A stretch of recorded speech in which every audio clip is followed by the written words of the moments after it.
Memasuki pekan keempat perang di Iran, Duta Besar Arab Saudi dan Iran mulai bergerilya mencari dukungan publik Indonesia. Seberapa seksi sebenarnya dan seberapa berpengaruhnya simpati dari masyarakat Nusantara kita ini? Kita bahas lebih dalam bersama dengan mantan Duta Besar Indonesia untuk Iran, Dian Wirengjurith. Selamat malam, Assalamualaikum Pak Dian.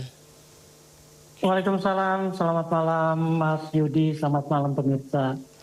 Terima kasih banyak ya Pak Dian sudah berkenan berbagi di Sindo Prime. Pertanyaan di pengantar saya tadi mungkin bisa dijawab Pak. Seberapa seksi atau seberapa berpengaruh simpati dari masyarakat Indonesia untuk dukungan ke Iran sebenarnya Pak? Terima kasih. Sebelumnya saya harus bicara sedikit pengantarnya yang disampaikan oleh berita Sindo ini. Silakan Pak. Bahwa pertama MBS ternyata juga pernyataannya pelin-pelan ya.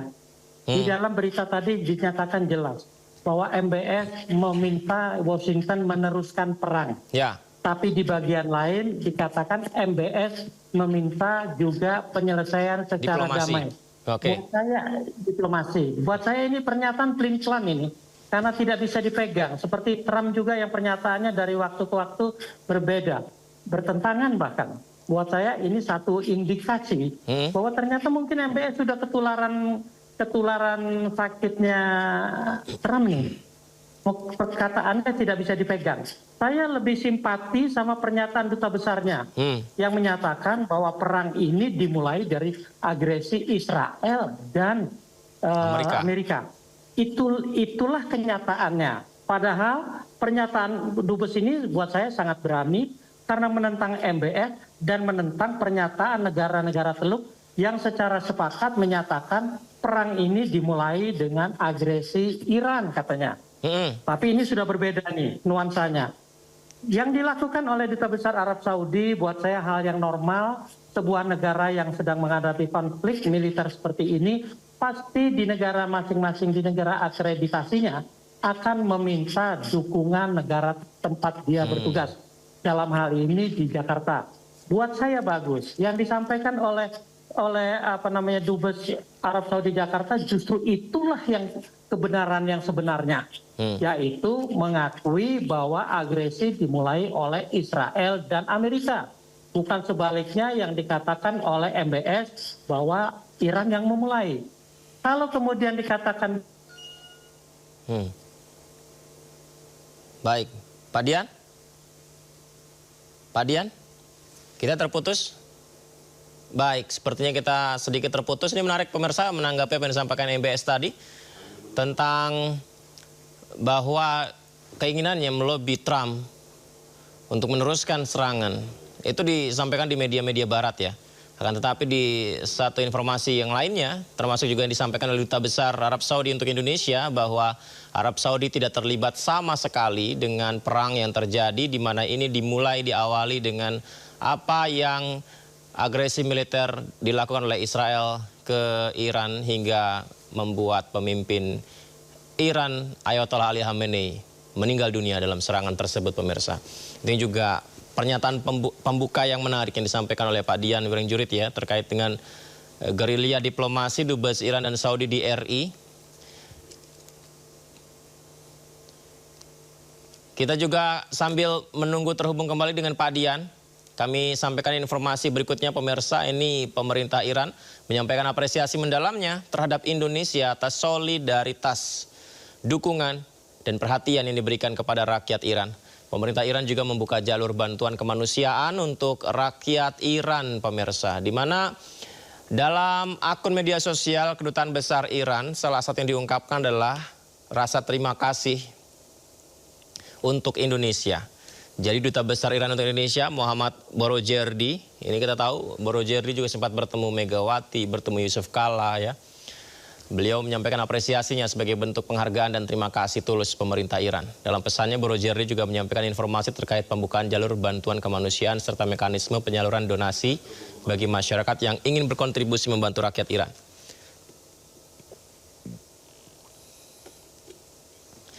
Kita terhubung kembali bersama Pak Dian. Izin Pak Dian tadi sempat terputus Pak ya. Tapi begini Pak, apa dasar dari MBS menyampaikan pernyataan itu, lobby negosiasi untuk meneruskan perang kepada Trump? Apakah nih Pak ya, situasi politik di negara-negara Teluk ini memang seolah terancam dengan kehadiran Iran? Atau apa sih yang terjadi, Pak? Apakah benar segitu khawatirnya Timur Tengah ini dengan keberadaan Iran sebenarnya? Buat saya, maaf dengan segala hormat sama MBS, pernyataan itu sama sekali tidak berdasar, Mas. Dari pertama itu sudah jelas pemutarbalikan fakta bahwa puluhan tahun sejak revolusi Iran pernah tidak Iran melakukan agresi, sama sekali tidak pernah. Pernah tidak Iran melakukan intimidasi terhadap negara-negara lain? Tidak. Kecuali hubungan itu putus, kecuali waktu dalam periode 2015 itu ada insiden digantungnya ulama Syiah di Arab Saudi oleh pemerintah Saudi yang dibalas oleh Iran dengan membakar kedutaan besar Saudi di Iran. Putus hubungan diplomasi.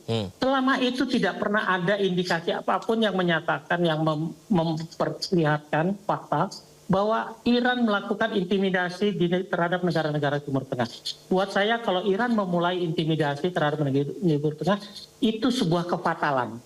Karena Iran itu pada dasarnya memang sudah terkepung oleh negara Timur Tengah. Jadi dia tidak perlu melakukan intimidasi kecuali melakukan kerjasama. Karena apa?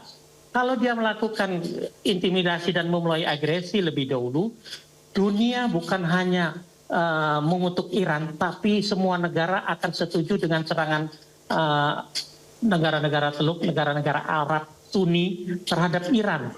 Nah ini kan Iran yang terjadi, Iran membela diri. Jadi pemutarbalikan seperti ini saja sudah menunjukkan bahwa Saudi itu terutama MBS kelihatannya atau mungkin lebih nyatanya memang di bawah tekanannya Trump. Karena dia hanya mau menyuarakan suaranya Trump. Tidak mau melihat kenyataan sebenarnya. Padahal dalam Islam dia pasti tahu kebenaran harus dikedepankan. Bukan pemutarbalikan pengecut seperti itu. Pak Dian, dengan alasan menyerang pangkalan militer Amerika Serikat di beberapa negara Timur Tengah yang dibangun oleh Amerika ya, tapi juga ada yang bertanya mengapa Iran menyerang beberapa negara-negara Teluk. Ini apakah bisa dipahami alasan penolakan mengapa Iran melakukan serangan tersebut, Pak? Kalau saya melihatnya tetap Iran dalam posisi bela diri. Bayangkan Mas, negara Teluk itu ada 6 negara yang semuanya memiliki pangkalan Amerika, yang semua pangkalan Amerika digunakan oleh Amerika untuk menyerang Iran sendirian. Ditambah Israel dan Amerika, Iran itu dikeroyok 8 negara minimal, mengeroyok. Artinya apa? 8 rudal dari negara-negara yang mengeroyok Iran, Iran harus sendirian membalas, mengirimkan 8 rudal ke tempat itu. Buat saya itulah bela diri. Dan serangan Iran kalau mau jujur, itu awalnya terarah kepada pangkalan. Memang ada yang meleset ke kiri kanan yang katanya menyasar pemukiman. Tapi tolong diingat, berapa banyak korban yang jatuh di negara Arab? Rasanya minimum. Kenapa? Karena warga Arab yang ada di sekitar pangkalan sudah lebih dahulu disingkirkan oleh pemerintah masing-masing.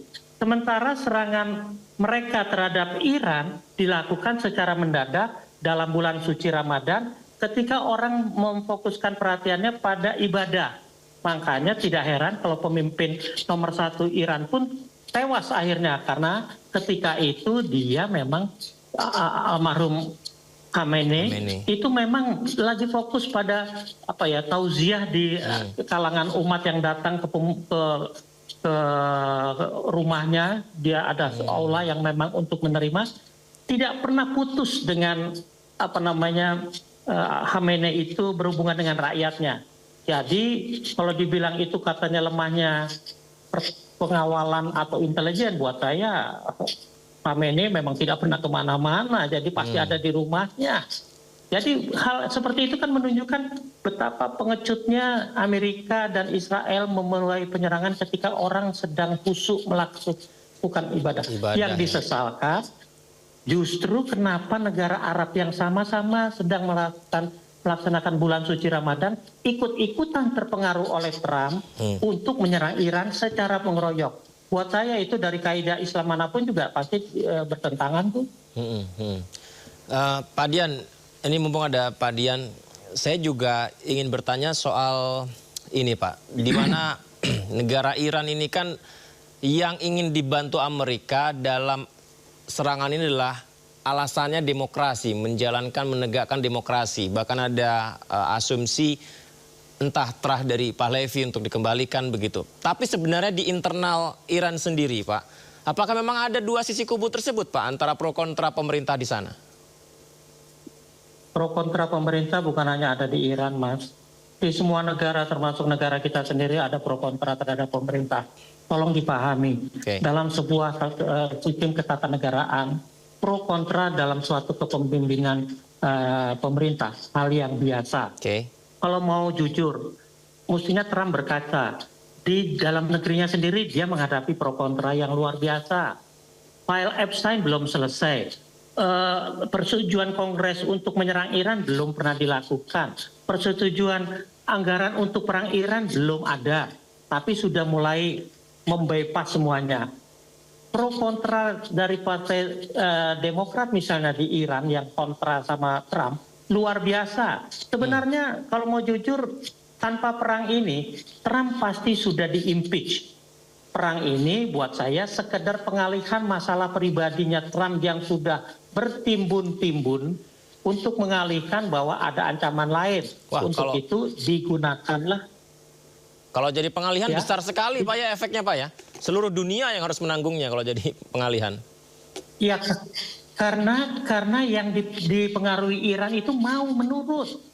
Bayangkan sebuah negara, sekelompok negara Islam menyerang negara Islam secara mengeroyok hanya gara-gara faktor Trump. Pasti di balik itu ada faktor lain. Sudah jelas bahwa yang namanya military industrial complex di Amerika itu sangat berperan terhadap politik luar negeri Amerika. Mereka yang menentukan persenjataan dunia kemana dikirim. Sebagian besar ke negara Timur Tengah. Kalau persenjataan itu tidak dipakai, industri persenjataan Amerika akan mati. Karena jutaan tenaga kerja, biliaran dolar research and development-nya dilakukan, teknologi tinggi ada di sana semua akan sia-sia kalau tidak digunakan. Sementara Israel dan Saudi adalah dua customer pelanggan persenjataan Amerika yang paling besar. Artinya apa? Kalau senjata itu tidak digunakan, industri Amerika itu, industri pertahanan Amerika mati, dan industri military industrial complex itulah backbone-nya Partai Republik. Jadi buat saya, apapun provokasi dilakukan oleh Trump, pasti diarahkan untuk menyudutkan Iran. Yang katanya buat senjata nuklir, yang katanya menegakkan demokrasi.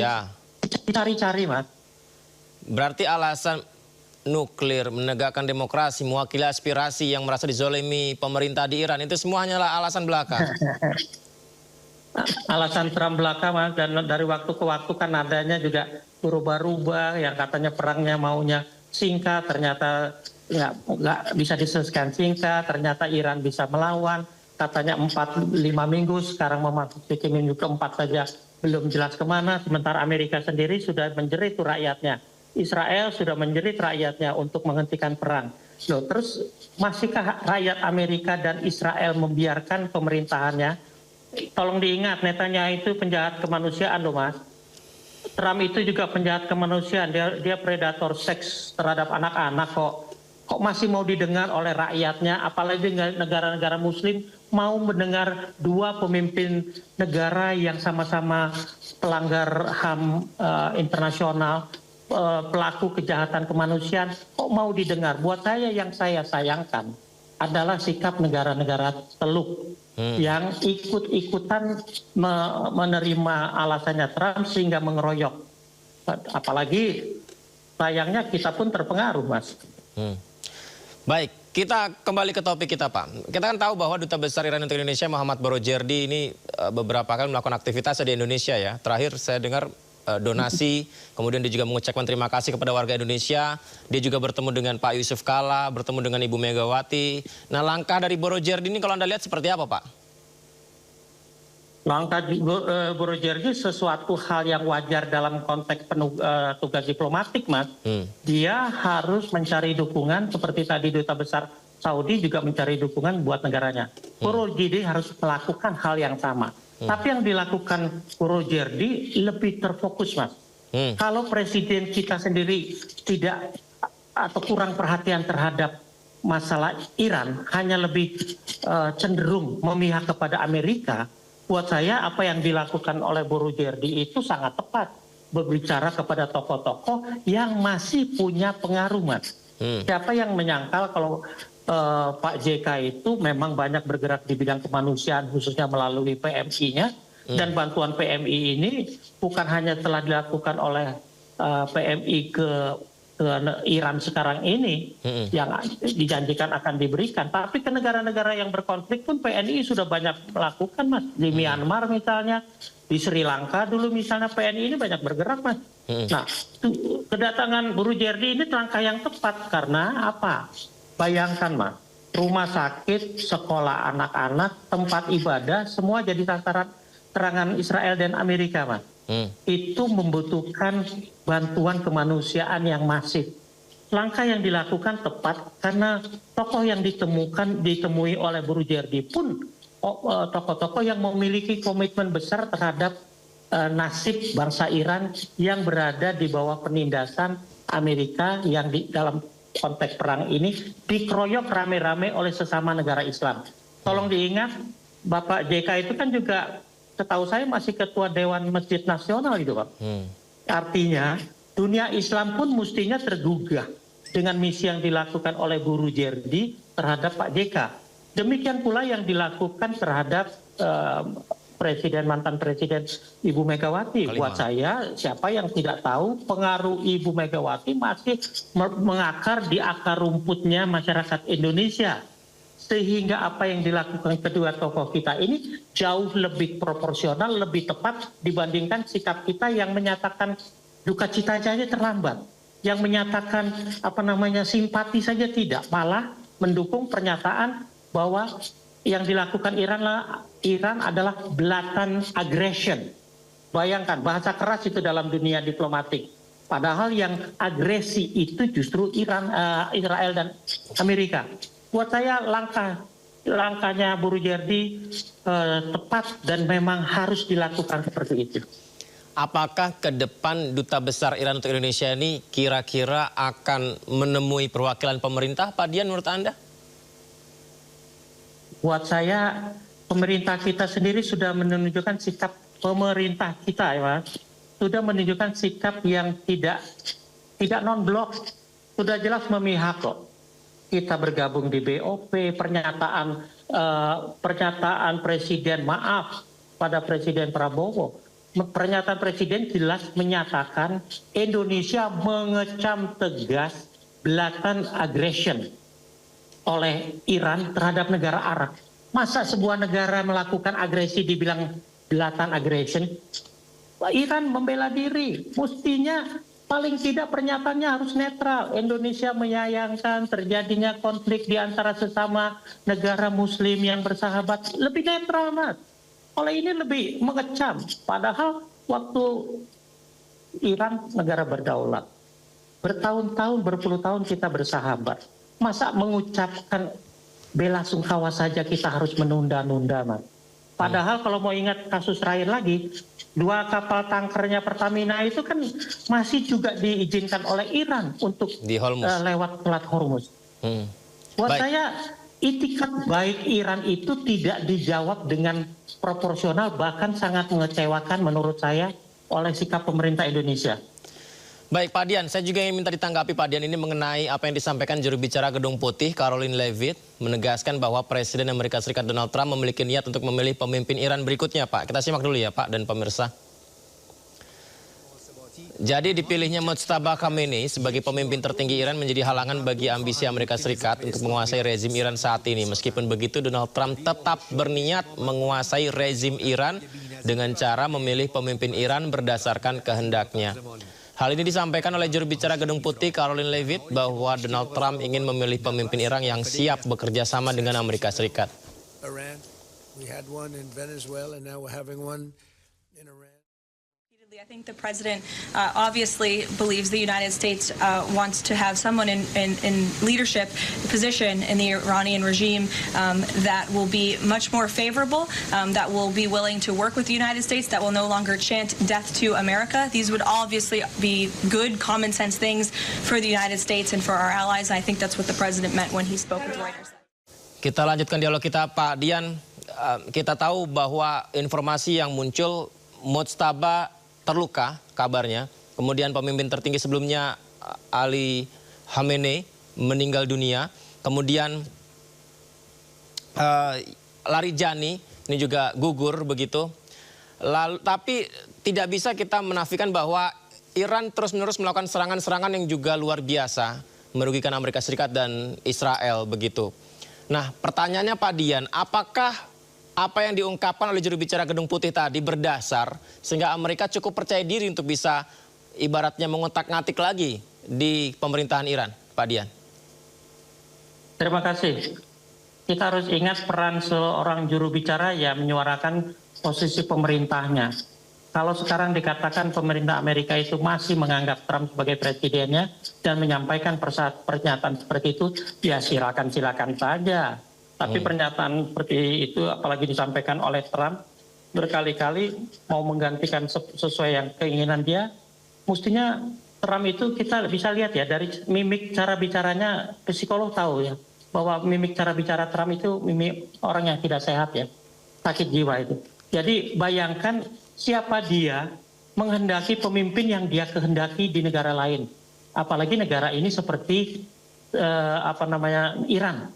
Yang keyakinan terhadap agamanya sangat kuat, kepercayaan terhadap pemimpin besarnya sangat total, dan kesatuan rakyatnya di belakang pemimpinnya, siapapun sekarang adalah putra Ali Khamenei yaitu Mujtaba, tetap utuh gitu loh dukungannya. Nah, menggantikan pemerintahan seperti seenaknya semau dia, lebih baik Trump mengaca apa umur pemerintahan dia masih lama gitu loh kira-kira. Apa nanti November pemilihan jeda itu dia masih selamat dari impeachment dan sebagainya. Tolong dilihat Maduro, Venezuela yang katanya diculik dengan mudahnya, katanya dengan gagahnya, padahal yang dikerahkan itu artinya apa ya, 100 ton peralatan perang melawan 1 kilogram kesiapan Maduro gitu ya. Dengan mudah diatasi. Tapi tolong dilihat apakah dia terus berhasil menentukan siapa yang akan berkuasa di Venezuela. Belum tentu. Wakilnya pun sekarang sudah punya wakilnya Maduro yang sekarang jadi pemimpin Venezuela. Sudah punya pertimbangan lain untuk begitu saja mengikuti kemauan Amerika. Buat saya siapa dia gitu, siapa Trump ya kok mau menggantikan pemerintah sebuah negara besar dengan sebuah keyakinan yang hanya satu-satunya di dunia yaitu Islam Syiah katakan dengan kemampuan sumber daya manusia dan sumber daya alam yang luar biasa mau begitu saja ditentukan pemimpinnya. Saya kira mimpinya terlalu jauh tuh Donald Trump. Baik. Terakhir. Mendingan ya. Pak Dian, kalau begitu ini nanti akan sampai di titik mana Pak kalau kita melihat Pak konflik ketegangan ini Pak Dian? Nah, pada akhirnya saya diplomat. Saya yakin diplomasi tidak diam. Saya yakin diplomasi ini sedang digencar-gencarnya dilakukan oleh bukan hanya Iran, tetapi juga negara-negara Teluk yang sekarang rakyatnya sudah semakin sadar bahwa mereka itu hanya ditipu oleh Trump, mendukung perangnya Trump, kira-kira gitu. Rakyat di negara-negara Arab itu sudah mulai bangkit, meyakinkan pemerintah untuk mulai meredakan perang ini karena tidak dikehendaki oleh rakyat mereka. Di Israel coba lihat, di Israel sudah teriak-teriak juga rakyatnya untuk segera dihentikan perang ini. Apalagi di Amerika, bukan hanya menghendaki penghentian perang ini, artinya ceasefire, tapi juga impeachment Trump terus berjalan ini.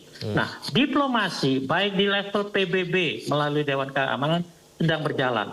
Diplomasi kawasan, Turki, Mesir, dan negara-negara yang bisa diajak berdialog, negara-negara kunci sedang melakukan pendekatan ke Israel, Amerika, dan juga Iran. Sementara kalau mau jujur, isu persyaratan yang diajukan Trump atau Iran buat saya itu sudah harus dilupakan.